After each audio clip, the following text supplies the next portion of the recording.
Bonjour à tout le monde, bienvenue à cette série des webinaires de MyHeritage. Merci à tous de nous rejoindre pour cette session donc sur les outils de pointe, les outils photo de pointe de MyHeritage. Comme pour chaque session, je vous conseille donc d'ouvrir le panneau de contrôle du webinaire. Si c'est votre premier webinaire, vous voyez qu'il y a une section pour les questions. Je répondrai à vos questions à la fin de la présentation, mais vous pouvez déjà les écrire au fur et à mesure. Et puis, sachez qu'à la fin de la session, j'annoncerai le nom d'un heureux gagnant ou une heureuse gagnante qui remportera un abonnement complet pour MyHeritage pour une année complète. Alors, je me présente brièvement, je suis née dans le Gers, dans une famille italo-française, je suis docteur en histoire médiévale, j'ai rejoint l'équipe de MyHeritage il y a, vous voyez, déjà pas mal d'années, et depuis 2016, je suis membre de l'équipe de recherche de MyHeritage et cela fait déjà 11 ans que je fais avec vous ces sessions en webinaire. Alors aujourd'hui, nous allons parler des outils photo de pointe de MyHeritage. Alors, on va commencer par cette photo, la photo la plus ancienne qui existe. Vous la connaissez peut-être.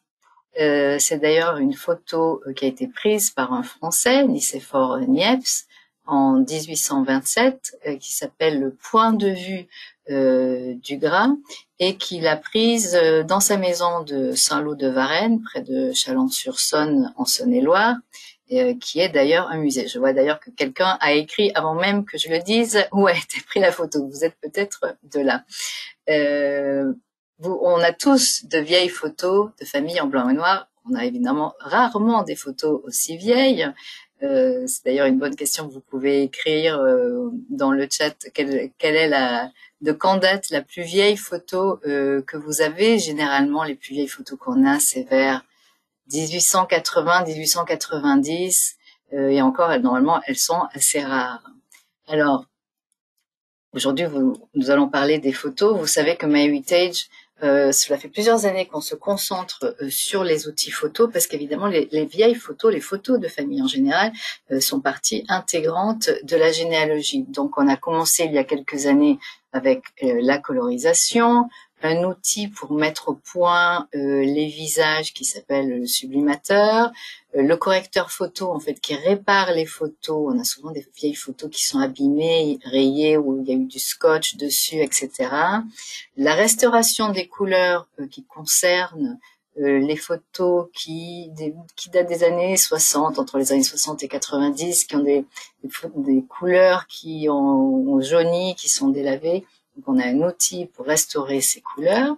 Et évidemment, il y a l'outil, la fonctionnalité Deep Nostalgia qui anime les visages, vous connaissez certainement. Mais aujourd'hui, nous allons parler de deux outils. Nous allons parler du photodateur qui donne une estimation de la prise de l'année de la photo et le phototagger qui permet d'identifier des groupes de photos. Donc, en quelques clics, de pouvoir identifier des photos en groupe, ce qui fait gagner énormément de temps. Alors, d'abord, nous allons commencer par un quiz. Donc, vous allez pouvoir vous remettre dans le chat et je vais vous poser une question. Pour deux photos, en quelle année pensez-vous que cette photo a-t-elle été prise? Alors, c'est vrai qu'on a tous des photos qui ne sont pas datées. Donc, dans ces cas-là, ce qu'on fait, si on ne connaît pas les personnes sur la photo, on ne peut pas savoir forcément.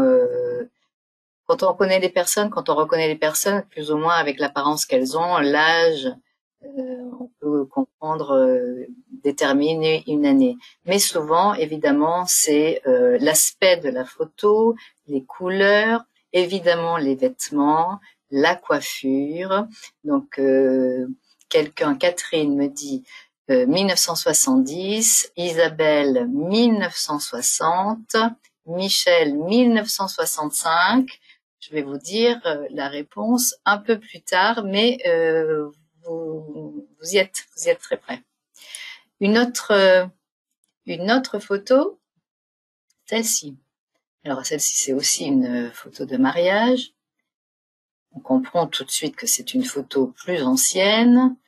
Là, l'indice principal, je pense, de cette photo, c'est le voile. Il y a eu vraiment une époque, une décennie particulière, enfin une période particulière où effectivement on mettait le voile de cette façon aplati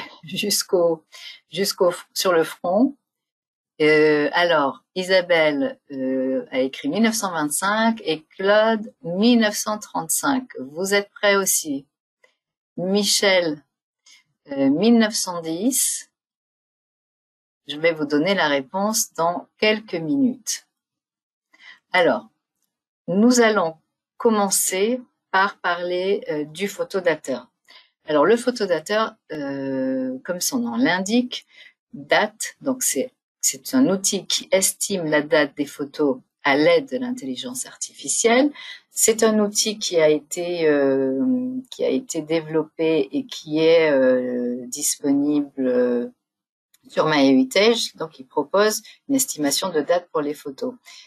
Donc, on a créé chez MyHeritage un algorithme d'apprentissage automatique formé sur des dizaines de milliers de photos qui évidemment ont été datées pour apprendre à l'outil à reconnaître les nuances telles que les vêtements, les coiffures, le mobilier, les accessoires et tous les éléments qui peuvent être caractéristiques d'une décennie particulière. Alors, par exemple, j'ai sauté une diapo, voilà. Vous savez, à travers les décennies, la photographie a énormément évolué entre le daguerréotype et le Polaroid. Il y a eu d'énormes avancées. Les différences sont vraiment abyssales. On reconnaît, alors déjà entre une photo en blanc et noir et une photo en couleur, il y a les vêtements, il y a aussi évidemment l'expression. À une époque, les gens ne souriaient pas du tout sur les photos. Maintenant, on tire la langue, donc on est vraiment passé d'un extrême à l'autre. Donc ça aussi, c'est toujours des indications comment posent les gens. Ils étaient évidemment beaucoup plus formels au début de l'époque de la photographie puisqu'il fallait poser pendant quelques minutes. Aujourd'hui, on prend des dizaines de photos en peu de temps, avec toutes les grimaces possibles et inimaginables. Donc, c'est toujours une indication, évidemment, en plus des vêtements, etc., pour reconnaître et dater une photo, puisqu'il y a différents types de photos. Donc, vous avez peut-être vous aussi dans vos archives familiales des portraits cartes de visite qui sont très représentatifs de la moitié fin 19e siècle. Moi, j'en ai quelques-unes. Je suppose que vous en avez vous aussi. Donc, on sait toujours à peu près s'il n'y a pas de date à quelle époque ça peut se situer. Alors, le photodateur, donc, c'est un algorithme qui fournit des estimations de date pour des photos que vous n'avez pas datées, parce que si évidemment vous avez déjà inséré la photo dans votre site familial et vous avez déjà inséré une date, l'outil ne va pas fonctionner sur cette photo. Ça a été créé pour fonctionner sur les photos qui ont été prises entre 1860 jusqu'en 1990. Les dernières décennies, a priori, on sait plus ou moins quand on a pris nous-mêmes ces photos, où il y a toujours quelqu'un pour dire quand a été prise la photo, c'est plus facile à dater. Et puis, l'outil fonctionne sur les photos où il est possible de donner un résultat avec une plus grande précision. C'est-à-dire qu'il y a, vous le voyez dans l'histogramme qui est à côté, ce graphique, quand il y a une estimation qui est proposée, il y a aussi le niveau de confiance. Vous voyez ici comme exemple 95%. Toutes les photos ne sont pas estimées parce que nous avons décidé que au-dessous de 70%, les estimations ne sont pas données parce que ce n'est pas assez sûr. Donc vous voyez aussi qu'en plus de l'estimation de la date, ce qui est proposé, c'est l'année, donc avec le niveau de confiance et la marge d'erreur. Là, vous voyez par exemple, il y a une marge d'erreur de 4 ans qui est estimée à 4 ans. Donc, les estimations sont calculées sur les photos qui ne sont pas datées et qui évidemment, c'est aussi une condition, qui inclut des personnes et qui sont des photos, véritablement des photos. Donc, ça veut dire on va pas dater, estimer la date d'une photo de paysage ou d'une pierre tombale. Voilà. Alors, voici un autre exemple juste du graphique. Vous voyez ici 74%. Le plus bas que vous allez pouvoir avoir, ce sera 70%. Donc ça, c'est vraiment avec une erreur. Vous voyez une marge d'erreur de 6 ans. Donc vous avez toujours la prévision décennale, le niveau de confiance et une marge d'erreur. Nous allons voir un exemple. Alors, je vous ai demandé tout à l'heure en quelle année cette photo a-t-elle été prise. Vous m'avez répondu 1970, 1960, 1965. Le photodateur m'a donné comme année 1965. Il se trouve que c'est la photo de mariage de mes parents, donc je sais que c'est 1968. Donc vous voyez, il y a la marge d'erreur qui était donnée est de 5 ans. Il y a une erreur de 3 ans.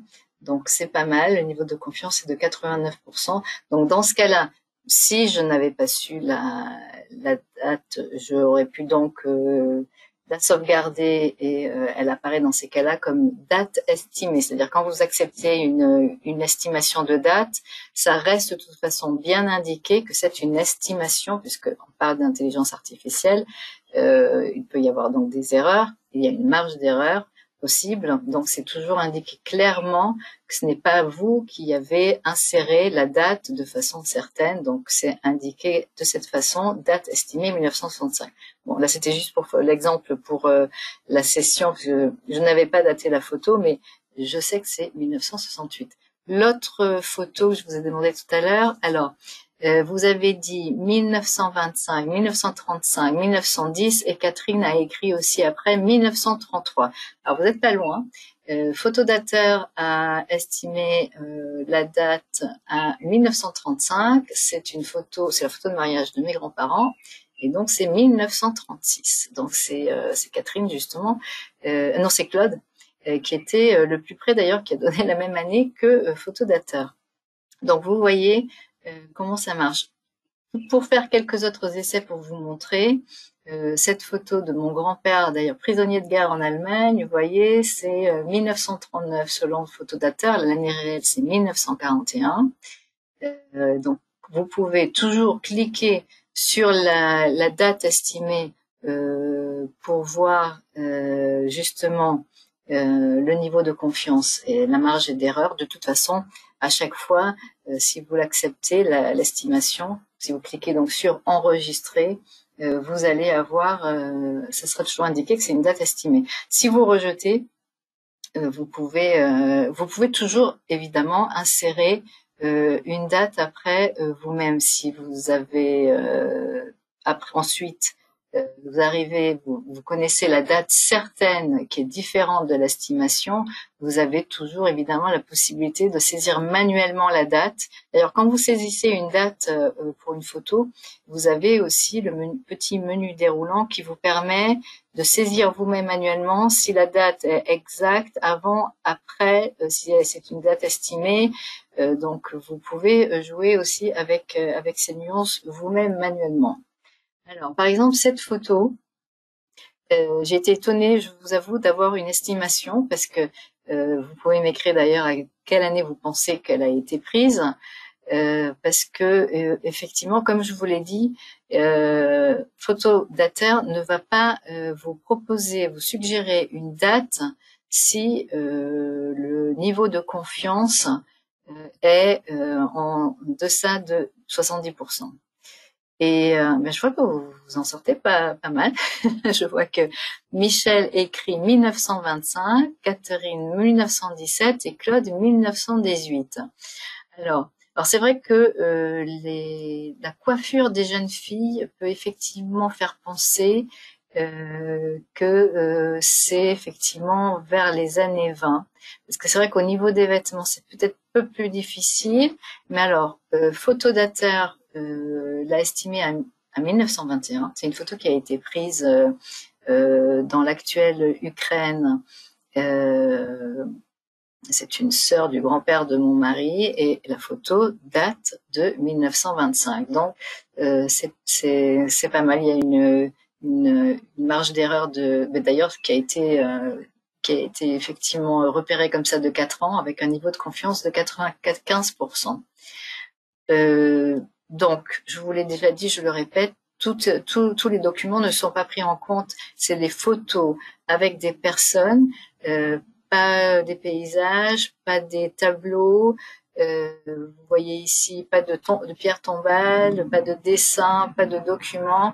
Vraiment, l'estimation, le photodateur fonctionne sur les photos avec des personnes et évidemment, vous aurez une estimation, je le répète, si le niveau de confiance est assez élevé à partir de 70%. Alors, je suis passée trop vite. Juste pour vous donner une idée rapidement, comment ça a été créé.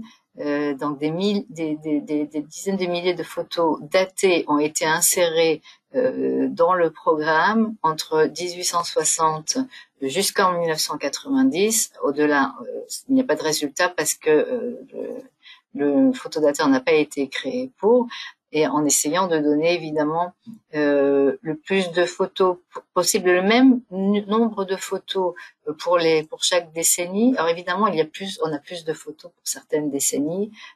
Ça a été le cas pour former Photodater parce que ça représente effectivement nous-mêmes nos archives photographiques personnelles. On a plus de photos dans les années 1960 que dans les années 1860. Ça, c'est le cas pour tout le monde. Donc, vous voyez, c'est pour vous donner une idée de comment a été créé et formé le photodateur. Alors, pourquoi utiliser le photodateur? D'abord, c'est automatique, c'est de l'intelligence artificielle, donc autant ne pas s'en priver. Ça ne vous oblige à rien puisque vous pouvez l'ignorer, vous pouvez sauvegarder ou vous pouvez rejeter l'estimation. Donc ça peut être une indication précieuse dans nos recherches généalogiques parce que parfois avoir la date d'une photo, même si c'est une date estimée, ça peut nous aider à identifier les personnes, identifier un événement. Si l'identification de la personne, on peut peut-être déduire en quelle année cette personne est née, etc. Donc c'est un outil précieux pour la généalogie. Alors pour accéder au photodateur, il suffit d'aller dans votre section photo du site familial. Vous voyez ici, il y a toujours ces onglets accueil, arbre, découverte et vous avez photo. Vous cliquez sur la section photo et vous avez toutes vos photos. Donc ça, c'est quand moi je clique, c'est ce que je vois dans ma section photo. Ensuite, vous cliquez sur n'importe quelle photo, une photo qui vous intéresse. Dès l'instant où vous cliquez sur une photo, vous allez voir s'il y a une estimation. S'il n'y a pas d'estimation, vous allez voir peut-être quand vous arrivez sur la page de la photo, en cliquant dessus, juste en ouvrant la page, au bout de quelques secondes, il va y avoir une estimation qui apparaît. Comme astuce, je me suis rendu compte en préparant cette session que parfois, quand j'aurais voulu avoir une estimation en plaçant le curseur dans le champ de la date, comme si je voulais saisir une date, et puis finalement en sauvegardant, en laissant vide, ça a parfois généré une estimation. Évidemment, il y a aussi pour des photos, ça ne marche pas parce que, je vous l'ai dit, l'estimation n'est pas sûre en deçà de 70% et donc ne sera pas donnée. Mais vous voyez que si vous avez une estimation et qu'elle a été acceptée, ici dans ce cas-là, la date estimée est de 1948. Quand vous cliquez dessus, vous voyez toujours, il suffit de cliquer dessus en fait pour afficher l'histogramme, ce graphique donc qui vous donne les décennies, qui vous donne le niveau de confiance et la marge d'erreur. Et c'est à vous de décider donc si vous rejetez l'estimation ou si vous voulez l'enregistrer. Un autre exemple, vous voyez ici, la date estimée est de 1912. Donc là, j'avoue que je l'ai plus ou moins, je sais que ça devrait être dans ces années-là, même je n'ai pas la date exacte. Mais donc, dans ce cas-là, je peux quand même effectivement enregistrer et sauvegarder cette estimation. Alors, on peut faire quelques essais supplémentaires, justement. C'est assez ludique. Voici un autre, j'ai fait d'autres tests, j'ai vérifié dans mes photos. Vous pouvez m'écrire justement à quelle année vous pensez que cette photo a été prise. J'ai vérifié dans toutes mes photos. Je me suis rendu compte que j'ai beaucoup de photos qui ne sont pas datées, où je n'ai pas saisi de date. Et donc, pour préparer cette session, j'ai cliqué sur toutes mes photos. C'était assez ludique aussi pour moi de préparer cette session pour regarder et voir si justement le photodateur fonctionnait sur les photos. Alors là, vous êtes en train de me dire pour quel Claude a écrit 1948, Catherine 1955, Isabelle 1940, Michel 1950. Alors pour vous donner un contexte, c'est une photo prise à Chicago. C'est une photo du grand-père de mon mari en train de faire du patinage. Et c'est une photo qui date. Alors, le photodateur l'estime en 1930 et effectivement, c'est 1930. Alors, ça arrive que ça arrive parfois, vous allez peut-être faire des tests sur des photos, vous savez vous-même déjà la date, mais vous l'avez pas encore inséré sur MyHeritage, donc Photodateur va fonctionner, et du coup, vous allez pouvoir repérer, voir si Photodateur, justement, a trouvé précisément, a déterminé précisément la date. Donc, c'était le cas pour cette photo. Une autre photo, alors, cette photo, alors il suffit vous pouvez m'écrire aussi ce que vous en pensez. Là, l'indication, c'est les vêtements en fait, hein. La coiffure de la maman, le gros nœud et la robe aussi de la petite fille. Donc là, alors Isabelle 1880, Michel 1922, Catherine 1905. C'est vrai que c'est un peu moins facile. Claude 1918. Alors, je vais vous le dire, alors Photodateur a estimé la date à 1907 et l'année réelle c'est 1906. Donc là aussi, il a bien repéré. Quelqu'un me demande, je vais répondre tout de suite, où cliquer pour que Photodateur apparaisse. Alors, je ne sais pas si vous voulez dire que vous n'avez pas l'estimation qui apparaît pour une photo, mais il est vrai que pour toutes les photos, vous n'aurez pas une estimation suggérée pour chaque photo. Parfois, si l'estimation est le niveau de confiance n'est pas assez élevé, vous n'aurez pas d'estimation quoi que vous fassiez. Alors une autre question, je vais y répondre tout de suite. Peut-on photodater des photos colorisées? Alors, et le fait est que c'est une très bonne question. Le photodateur fonctionne sur les photos originales, c'est-à-dire que si vous avez, par exemple, cette photo en noir et blanc que vous voyez, j'ai dû la sublimer, donc elle a été mise au point, elle a été colorisée. Le photodateur ne va tenir compte que de la photo originale, c'est-à-dire la photo en noir et blanc. Maintenant, si vous colorisez une photo et puis vous la téléchargez et vous allez la retéléverser sur MyHeritage, comme si c'était une photo originale, mais elle est colorisée, alors le photodateur va la considérer comme une photo originale et va l'estimer. Mais si vous avez une photo que vous avez directement sur MyHeritage, vous avez téléversé l'original et ensuite vous l'avez passé aux outils, le photodateur ne tient compte que de la version originale. J'espère que c'est assez clair. Voilà. Alors, une autre photo, vous pouvez me dire aussi, quelle année pensez-vous que cette photo a été prise? Avec 4 soldats, clairement, et un petit chien. Alors, Claude écrit 1920.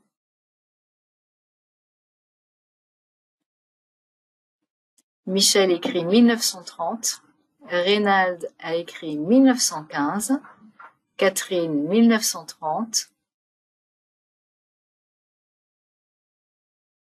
Alors, le photodateur l'a estimé à 1918 et il se trouve que c'est 1918. Alors, c'est un peu le hasard parce qu'en fait, je suis allée choisir des photos pour vous demander 4 ou 5 photos pour refaire ce quiz qui est assez ludique et finalement, ça m'a donné des photos où Photodateur a fait un bon travail. On va finir avec cette photo.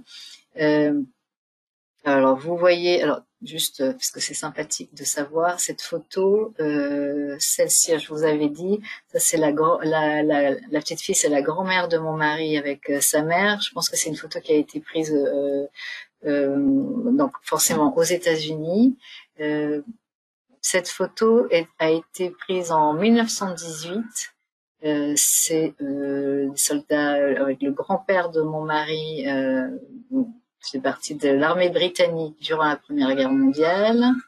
Et cette photo, donc la dernière, vous pouvez m'écrire quand vous pensez qu'elle a été prise, c'est une photo de passeport. Alors cette photo de passeport d'ailleurs, vous voyez, il y a le petit icône du sublimateur qui est très bien ressorti avec la mise au point des visages. Quelqu'un a écrit 1900, alors Catherine a écrit 1937. Michel 1935, je pense que Claude aussi a écrit 1935 pour cette photo. Alors, mais vous êtes proche, hein, vous en sortirez très bien. Photodateur l'a estimé la date 1937 et la date exacte, parce que c'est un passeport, j'ai pu le vérifier facilement, c'est 1938. Donc vous voyez, c'est une estimation, mais c'est un outil qui marche très bien. Donc en résumé, Photodateur utilise l'intelligence artificielle, ça, on ne l'oublie pas. Il y a toujours une marge d'erreur, on ne peut pas être sûr à 100%, à part si vraiment après on découvre ou on savait déjà la date. Je répète qu'il n'est pas toujours possible d'estimer la date d'une photo. Donc les estimations sont affichées à partir de 70% de niveau de confiance, sinon il n'y a pas du tout d'estimation. Donc évidemment, tenez compte que c'est une estimation et consultez le graphique pour justement voir le niveau de confiance et la marge d'erreur. Et vous avez peut-être, pour une raison ou pour une autre, décidé que vous ne voulez pas bénéficier de ces estimations d'intelligence artificielle. Vous avez tout à fait la possibilité de le faire. Il suffit de désactiver dans les paramètres de votre site. N'hésitez pas à aller dans les paramètres de votre site pour ceci ou pour d'autres raisons. C'est toujours bien de voir comment on peut contrôler tout ce qui se passe, tout ce qu'on fait dans notre site familial. Et donc, puisque ce sont des estimations d'intelligence artificielle, prenez donc toujours les résultats avec des pincettes et prenez-le comme une aide. Et Photodateur est disponible soit sur le site web, c'est-à-dire que vous travaillez sur votre ordinateur, mais aussi dans l'application mobile.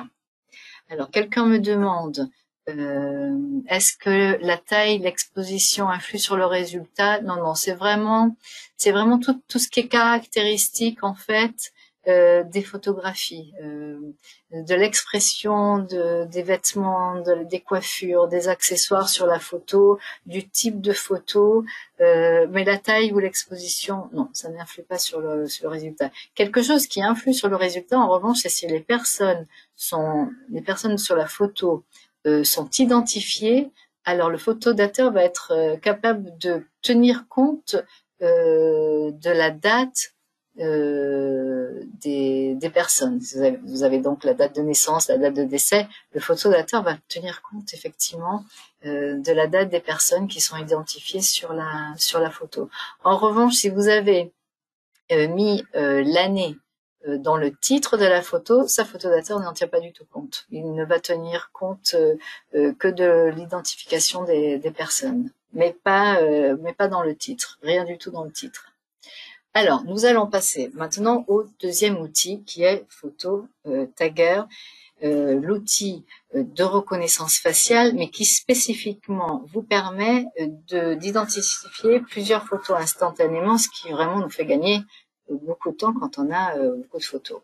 Alors, Photo Tagger, vous le trouvez ici quand vous êtes sur votre site familial.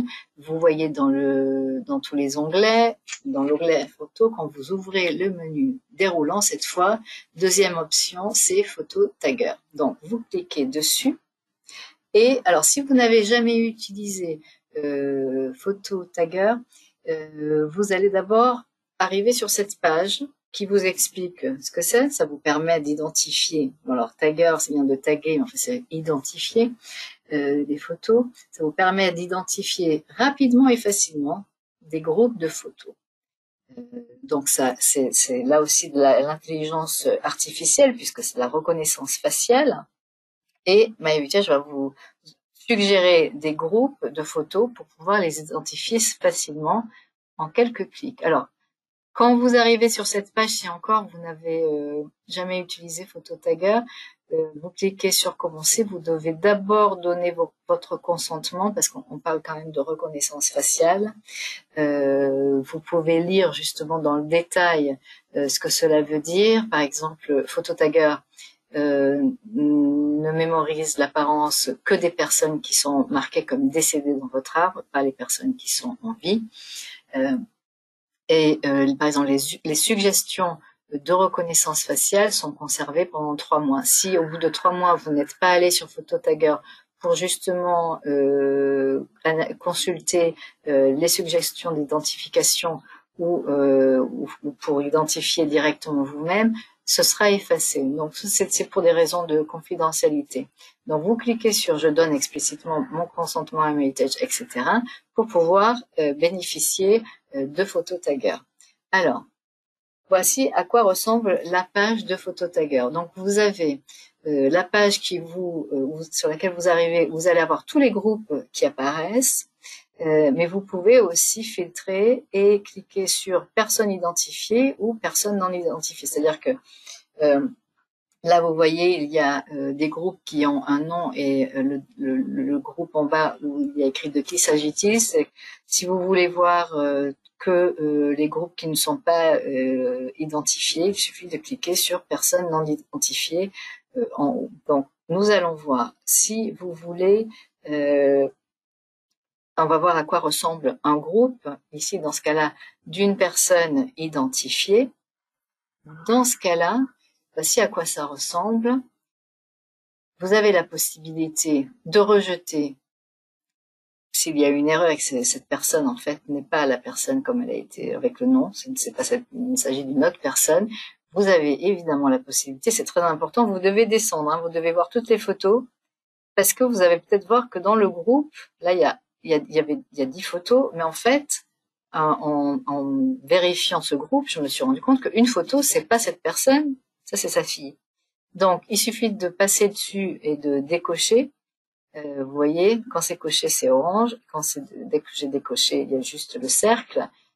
Du coup, on est passé de 10 photos à identifier. Là, maintenant, il y en a 9, puisque cette personne n'est pas la grand-mère de mon mari, c'est sa fille.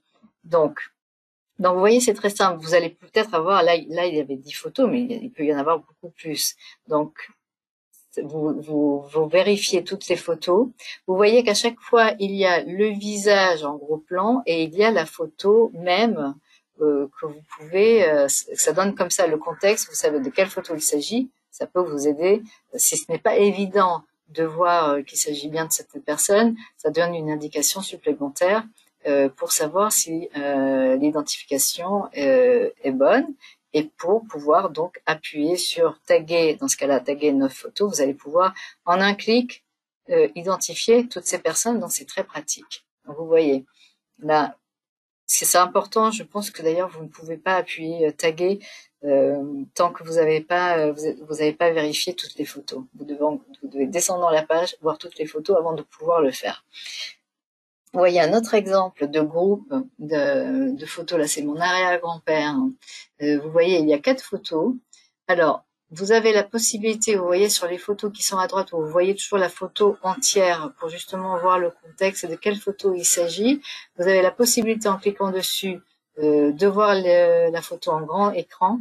Si vous avez, là dans ce cas-là, il y a 4 photos, donc c'est possible.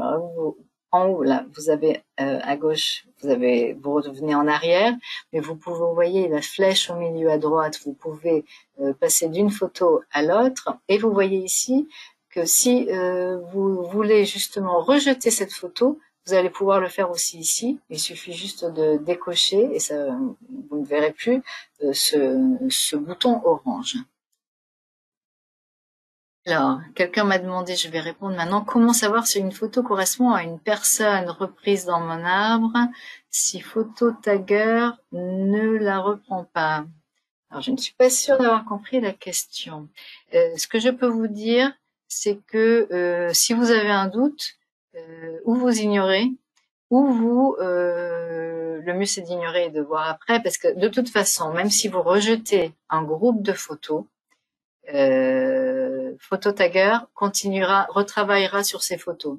Donc ça ne va pas rejeter pour toujours ces photos. Ça va juste rejeter en fait l'identification de la photo. Donc vous pouvez toujours rejeter sans risquer de ne plus pouvoir obtenir d'identification sur la photo. Sachez qu'évidemment, si vous, dans le cas de, je vais vous le dire maintenant, dans le cas du groupe des personnes non identifiées, vous voyez ici personnes non identifiées, donc ça vous demande de qui s'agit-il. Quand vous cliquez dessus, vous allez arriver ici. Et vous allez donc pouvoir taper le nom de cette personne. Là, vous voyez, il y a 2 photos. Vous voyez aussi à chaque fois la photo dans son ensemble et donc le visage en zoom. Vous voyez, vous pouvez voir aussi l'indication du lieu, de l'année, parce que là, j'avais saisi le lieu, l'année, et la photo avait été identifiée avec les autres personnes, avec une autre personne, donc avec ça c'est le père de mon mari avec sa mère. Donc vous allez voir dans Photo Tagger l'identification, le titre et l'année qui apparaît. Ça peut justement aider à identifier. Donc là, effectivement, je n'avais pas identifié mon beau-père, mais donc c'est facile de le faire. Il suffit d'écrire. Vous saisissez le nom là où il y a écrit le champ, de qui s'agit-il. Vous appuyez sur le bouton taguer de photo et c'est fait. Donc là, il y en a que 2, il pourrait y en avoir 10. Donc c'est très pratique. Alors évidemment, si quelqu'un me demande si vous avez déjà identifié la photo, ces photos apparaîtront dans un groupe des photos identifiées.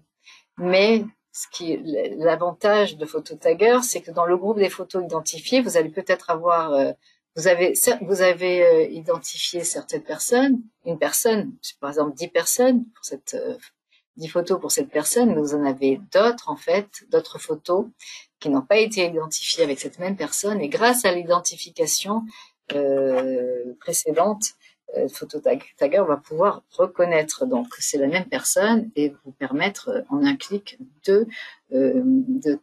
d'identifier les autres photos. Donc c'est l'avantage, c'est de pouvoir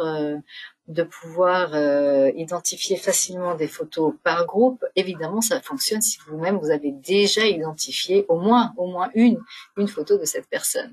Voilà. Alors ça marche effectivement, vous le voyez ici. Si une personne, par exemple, moi j'ai identifié des photos de mon beau-père où il est adulte et ça lui a permis à Phototagger de repérer les photos où il est enfant où je ne l'avais pas tagué. Donc ça marche aussi selon les âges. Ça reconnaît une personne même si elle est enfant, alors que sur d'autres photos elle est adulte. Si Phototagger a un doute, vous aurez la proposition peut-être d'identification en plusieurs groupes. Une photo où il est enfant et une photo où il est adulte. Alors, Georges, qui me posait justement la question tout à l'heure, je n'étais pas sûre de comprendre, écrit, ce que je voulais dire, c'est que j'ai une photo de groupe où je pense que mon grand-oncle est repris, mais Phototagger ne le reprend pas dans les photos de mon grand-oncle. Est-ce que cela veut dire que ce n'est pas mon grand-oncle? Ah, non, non, ça ne veut rien dire du tout. Enfin, ne tirez pas trop de conclusions parce que c'est peut-être une photo qui est un peu floue, où on parle d'intelligence artificielle. Donc, c'est peut-être bien votre grand-oncle, mais pour une raison ou une autre, Phototagger n'arrive pas à le déterminer. C'est un peu comme le photodata, hein. Si le niveau de confiance n'est pas assez élevé, Photodata préfère ne pas donner de suggestions ou d'identification pour aller au-delà et travailler dessus. Donc ça ne veut rien dire. C'est peut-être votre grand-oncle. Ou peut-être, vous savez, l'identification va fonctionner plus tard si vous ajoutez peut-être une photo supplémentaire, mais ça ne veut pas dire que ce n'est pas votre grand-oncle. Non, non. Alors, Phototagger, donc, dès l'instant où vous avez identifié vos photos, quand vous allez donc, vous êtes dans la section photo, vous avez la possibilité de filtrer par personne. Donc, vu que tout à l'heure nous étions dans un groupe de photos qui concernait Merle, qui est la grand-mère de mon mari. Donc, vous avez la possibilité ensuite, comme ça, en allant sur la page, de voir les photos que vous venez d'identifier et celles précédemment identifiées. Cette vue que vous voyez ici, ça c'est une petite parenthèse, c'est la vue grille.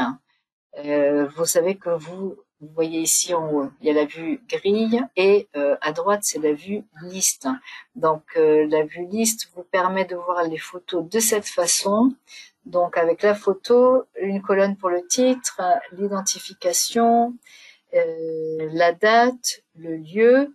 Vous avez en haut des filtres, en haut à gauche, des filtres avec lesquels vous pouvez jouer pour faire une recherche selon la plage des années, les lieux, les personnes, et j'en profite pour vous dire que quand vous faites une recherche pour les personnes, il y a cette fonctionnalité qui peut être utile où vous pouvez chercher plusieurs personnes. Là, par exemple, je vous montre un exemple avec Sydney. D'ailleurs, deux Sydney, ce ne sont pas les mêmes.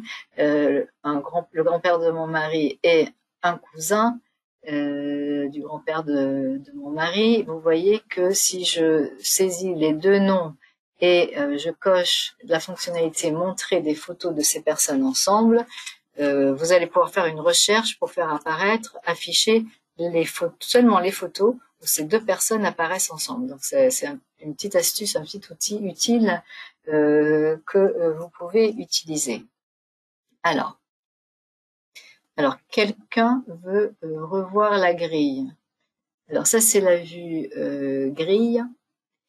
Vous voyez donc, vous avez le menu sur le côté où vous pouvez choisir donc si vous voulez voir tous les éléments ou si vous voulez voir une personne en particulier pour voir les photos de cette personne. Donc vous pouvez voir les personnes qui concernent une personne en particulier. Voilà. N'oubliez pas que cette session est enregistrée et que donc vous pouvez la revoir. Vous pouvez donc la revoir en replay.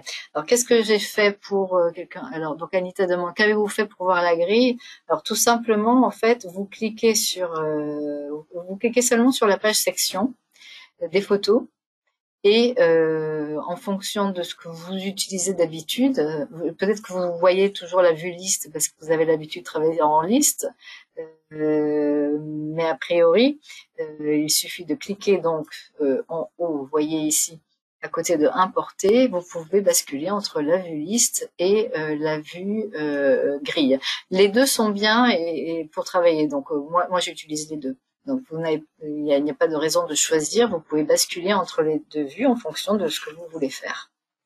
Voilà. Alors ça, on l'a déjà passé. Donc, phototagger, en résumé, au niveau confidentialité, donc, les suggestions d'identification ne sont fournies que pour les personnes qui sont marquées comme décédées. Vous devez fournir votre consentement explicite à MyHeritage pour créer des modèles de reconnaissance faciale.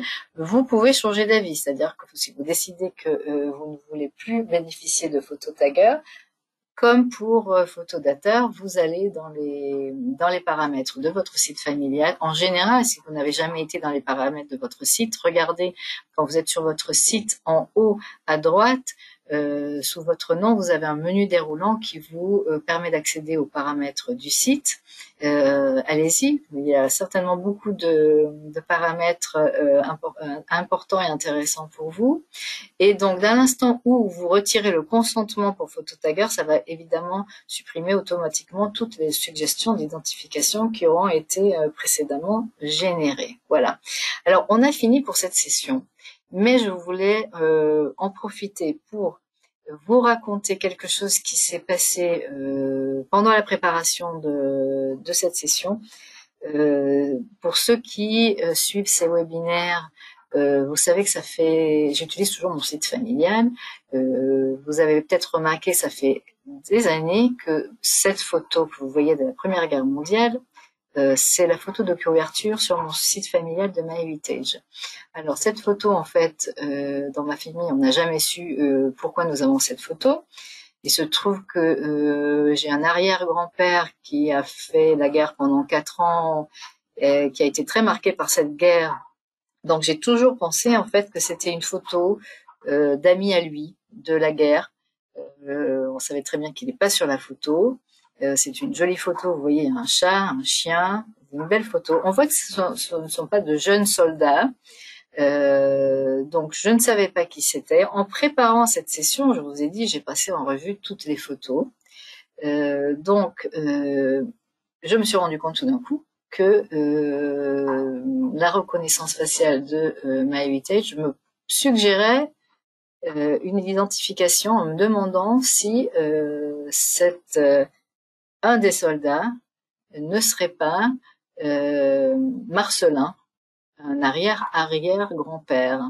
Alors, c'est justement pas la même branche que l'arrière-grand-père dont je pensais à qui appartenait cette photo.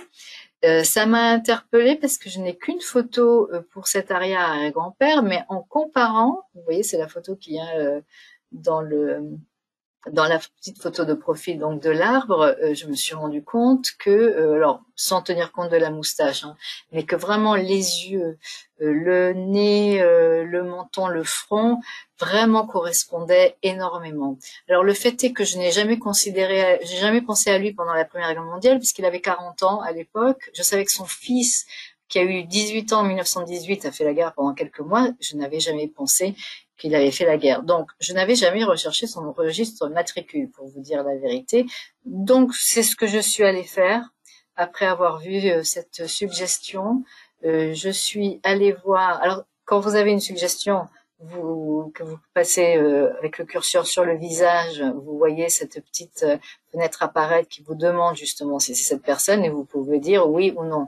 C'est peut-être une suggestion, vous savez que ce n'est pas du tout la bonne personne. Dans ce cas-là, vous cliquez non. Comme moi, en fait, ça m'a vraiment interpellée et je me suis dit, mais c'est peut-être effectivement Marcelin. Je l'ai laissé comme ça, je ne l'ai pas touché et je suis allée chercher le registre matricule.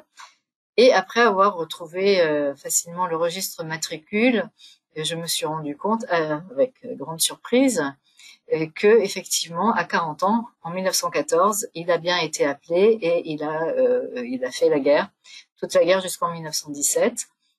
Donc c'est bien lui et effectivement j'en ai parlé après avec ma mère et d'autres cousins et voilà donc on n'a aucun doute c'est effectivement lui d'ailleurs mon arrière-grand-père pour lequel on a des photos vraiment il lui ressemble beaucoup donc finalement après des années et des années que j'ai cette photo je sais finalement pourquoi nous l'avons donc c'est mon arrière-arrière-grand-père et c'est le MyHeritage, l'outil photo de MyHeritage qui m'a suggéré cette identification et qui, après une recherche généalogique pour trouver le registre matricule, m'a permis de comprendre que c'était effectivement Marcelin. Donc voilà, un petit clin d'œil pour vous dire que j'étais ravie d'avoir préparé ce webinaire. Du coup, depuis, c'était la semaine dernière, j'ai imprimé et encadré cette photo qui maintenant est dans mon bureau. Voilà. Alors, non, nous avons fini cette session. Avant de passer aux questions, je vais annoncer le gagnant de cette session qui va remporter un abonnement complet à MyHeritage pour une année. Je vais vous contacter par email Madame Catherine Lacroix. Félicitations pour cet abonnement. Félicitations. Alors, avant de passer aux questions, je vous rappelle que vous pouvez voir la session en replay sur la base de connaissances de MyHeritage, comme toutes les sessions passées, gratuitement et sans limite de temps. Sur le site aussi anglais de Family Tree Webinars, mais vous aurez peut-être plus envie d'aller sur le site educationmyheritage.fr qui est en français. Le prochain webinaire aura lieu le 24 septembre. C'est aussi un mardi à la même heure. J'ai pris l'habitude récemment de ne plus choisir le thème 2 mois à l'avance parce que peut-être qu'il y aura des nouveautés, de nouveaux outils, que ça me permet comme ça de choisir un peu plus proche du webinaire. Donc au cours du mois de septembre, je vous annoncerai le sujet certainement par la newsletter. Sinon, de toute façon, vous pouvez toujours aller consulter la base de connaissances où vous avez les replays, mais vous avez aussi toujours, vous le voyez sur la droite, le nouveau webinaire, le prochain webinaire qui est annoncé où vous pouvez vous inscrire. Donc là, tout à l'heure, après cette session, je mettrai à jour pour insérer le lien du prochain webinaire, donc vous pouvez déjà vous inscrire. Évidemment, si vous avez une envie particulière, un désir d'un thème en particulier, n'hésitez pas à me l'écrire en répondant à l'email du webinaire. Alors, donc je vous rappelle, ça c'est la base de connaissances. Vous n'avez pas que les replays, vous avez aussi des tutos et vous avez des articles. Donc vous voyez, c'est en 4 sections et donc vous avez la section photo. Donc je vous invite à y aller pour si vous voulez en savoir plus sur les outils photo. Alors aussi, petite parenthèse, si vous voulez témoigner, raconter votre aventure généalogique sur le blog de MyHeritage, n'hésitez pas aussi ou à me contacter en répondant à l'email de webinaire, c'est moi qui le reçois, donc comme ça je verrai tout de suite et je pourrai vous répondre, ou en allant sur le blog, vous pouvez lire ces histoires et vous verrez que il y a toujours un lien qui vous invite à nous contacter, qui vous dirige vers un formulaire. Il suffit de répondre brièvement à ce formulaire et c'est moi qui vous contacterai après si vous décidez, si vous avez envie de témoigner. Dans ce cas-là, vous pouvez vous-même écrire l'histoire ou parler avec moi et me raconter et puis nous écrivons nous-mêmes l'histoire et ensuite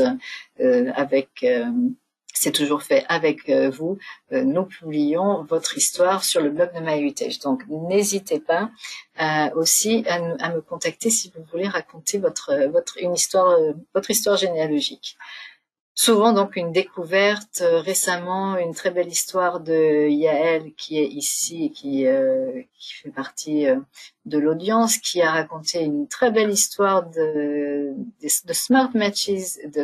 Elle a retrouvé, grâce à des Smart Matches, de nouveaux cousins qui lui ont permis vous le voyez, c'est en bas à droite, une très belle photo. Donc, ça lui a permis d'identifier les personnes sur une très belle photo de groupe, vous voyez, qui date des années vers 1908 justement, en parlant d'estimation de date. Donc, je vous invite à lire ces histoires. Voilà. Alors, nous arrivons aux questions. Alors, j'ai répondu à pas mal de questions déjà pendant au cours de la session. Alors, j'en vois une qui ne concerne pas les outils photo, mais je vais vous répondre parce que c'est assez rapide. Quelqu'un demande, Anita, j'ai 2 arbres, comment annuler celui que je n'utilise pas? Alors, quand vous êtes sur votre site familial, il y a un onglet arbres. cliquez dessus. Il y a une option dans le menu déroulant arbre qui s'appelle, si je me souviens bien, gérer arbre. Vous cliquez dessus. Ça va vous donner la liste de vos arbres si vous en avez plusieurs. Et dans cette liste, sur le côté droit, vous allez voir qu'il y a l'option, il y a plusieurs options, mais une option, c'est supprimer l'arbre. Comme ça, vous pouvez supprimer facilement vous-même l'arbre. Si c'est un arbre qui est très très grand, en revanche, vous allez devoir contacter l'équipe support pour vous aider à le faire, peut-être. Voilà. Alors, je réponds à d'autres questions. Est-ce que Photodata analyse les photos retouchées? Je l'ai évoqué tout à l'heure. Photodata travaille sur la photo originale. Donc que la photo soit colorisée, sublimée, réparée ou animée, ça n'a aucune incidence, ça ne pose pas de problème non plus évidemment, mais le Photodata va prendre compte de la photo originale parce que finalement c'est la photo originale qui compte le plus, qui est la plus importante évidemment, qui est essentielle. Alors, quelqu'un me demande, c'est une bonne question, je ne vois pas photo tagger dans le menu déroulant des photos. Alors, c'est effectivement le cas. Si vous cliquez sur l'onglet photo et vous n'avez pas photo tagger, c'est simple. Ça veut dire que vous n'avez pas beaucoup de photos. Parce que la fonctionnalité, et dans ce cas-là, la fonctionnalité n'est pas proposée. Il faut avoir dans les 50 photos, ou plutôt 50 personnes dans votre arbre et 20 photos pour que Photo Tagger en fait apparaisse dans le menu déroulant. Donc c'est pas un nombre très élevé de toute façon, donc il vous suffit d'ajouter des photos et des personnes dans votre arbre et vous verrez très vite, vous allez voir apparaître Photo Tagger dans le menu. Alors je vois d'autres questions, mais en fait, c'est les mêmes questions auxquelles j'ai répondu pendant la session. Non, je vois celle-ci. Alors, si vous importez, alors, que se passe-t-il en cas d'export JETCOM? Alors, c'est simple. Les photos qui ont été estimées, donc il y a une date d'estimation avec Photodata, ça sera aussi visible dans l'arbre exporté. C'est-à-dire que il y aura toujours écrit que c'est une date estimée et pas une date certaine que vous avez saisie vous-même manuellement. Alors, quelqu'un demande si les fonctionnalités sont gratuites. Oui, elles sont toutes les deux gratuites, autant Phototagger que Photodata.